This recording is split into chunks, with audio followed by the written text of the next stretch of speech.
the cool thing is we can actually use eigenvalues to calculate any power of a matrix. Think a cubed, a to the fourth, but even a to the 2020 or square root of a.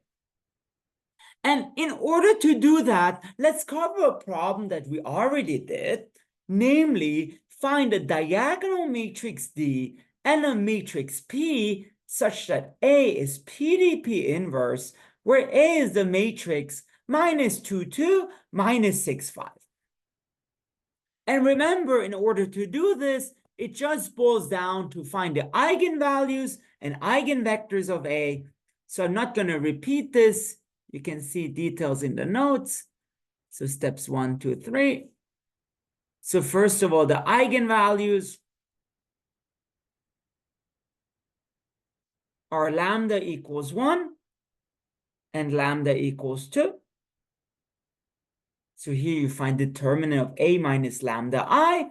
And then for lambda equals 1, one eigenvector would be 2, 3. And for lambda equals 2, one eigenvector would be 1, 2. So what is the answer here? Remember, D is the matrix of eigenvalues.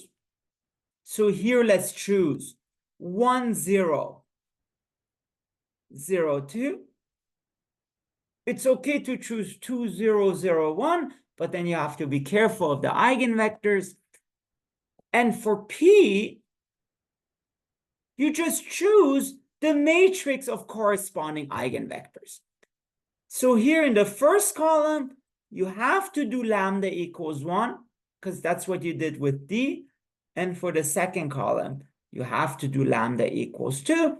So in the end, I believe it gives you 2, 3, 1. So far, so good. And remember, the intuition here is that A is like D. It behaves like D. And in fact, we can see a very nice application of this now. So now, let's use that to find matrix powers. So find A to the n, where A is the matrix minus 2, 2, minus 6, 5. And I'd like to remind you, A to the n is just A, n times. So kind of the slow way is actually to perform the multiplication, but that is sad. Now let's do the fast way, which makes us happy. And it's all based on this decomposition. So fact, if A is PDP inverse, so equals P D P inverse, then remember, everything you do to A, you do to D. So then A to the n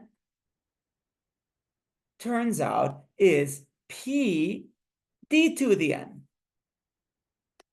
P inverse. And remember, this is because A is like D. Or sort of D is an avatar of A. And you can see this quite nicely here. Whatever you do to A, you do to D. And let me just illustrate this. So why is that true? And let me just do it for n equals 3, for example, so you can see the pattern. So A cubed, it would be AAA. But A is PDP inverse. So we have PDP inverse, PDP inverse, PDP inverse. And the cool thing is, notice the P's cancel out. And what you end up getting is P DDD, P inverse. D, P inverse. So not the wrapper P Diddy, but the cooler wrapper P DDD, P inverse. And that gives you P d cubed, P inverse. Okay. And why is that useful? Well, it turns out d to the n, this thing in the middle, is easy to calculate, which makes a to the n easy to calculate.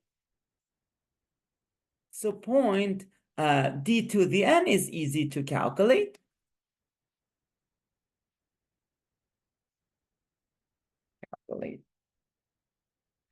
Because, well, let me illustrate this. If d is 1002, then d squared is dd, and that's 1002, 1002.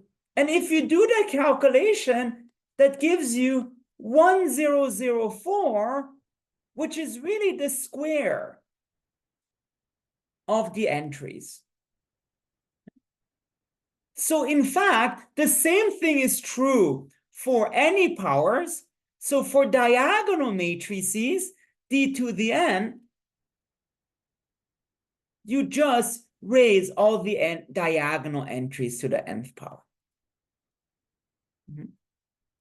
So that is d to the n.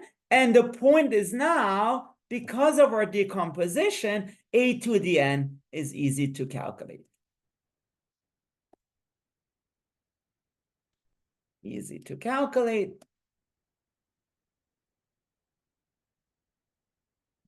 And in fact, let's do this now. So a to the n. Remember that is p d to the n, p inverse. And now remember that becomes, so 2, 1, 3, 2. D to the n, you just erase the diagonal entries. And then 2, 1, 3, 2 inverse. And I would like to remind you, so there is a nice formula when we did for Cramer's rule of the inverse of a matrix, 2, 1, 3, 2. Inverse. So that is 1 over the determinant, 2 times 2 minus 1 times 3. And then all you do, you flip the diagonal entries, 2, 2, and you put minus the other entries. So 1 and 3. So again, just to summarize, we used A, B, C, D. Inverse is 1 over AD minus BC, and then D minus B minus CA. And in this case, the inverse then becomes, so that determinant is 1, and then we end up getting 2 minus 1 minus 3. 2.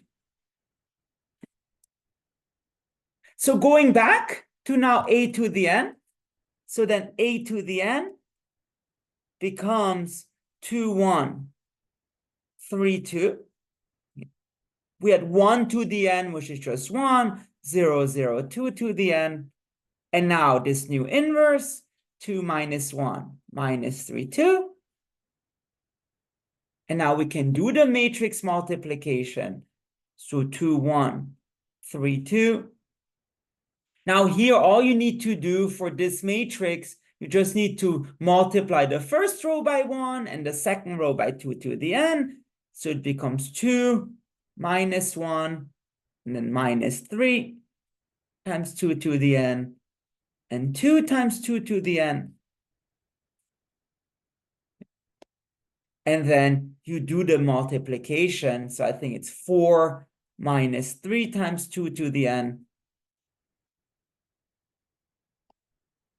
So 2 times 2 minus 3 times 2 to the n, and then minus 2 plus 2 to the n plus 1.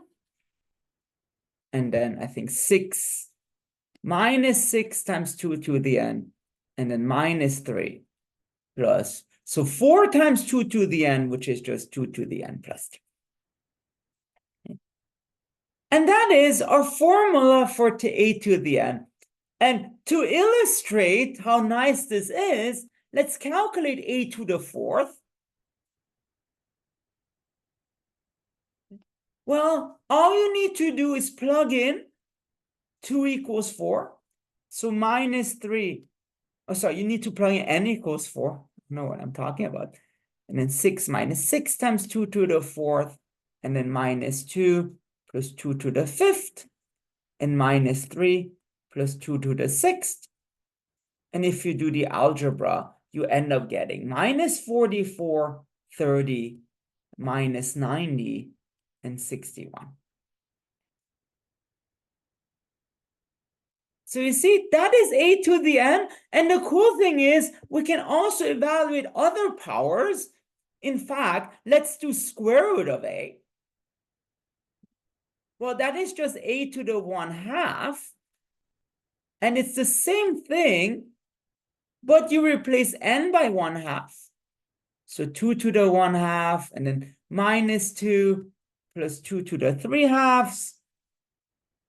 And then 6 minus 6 times 2 to the 1/2.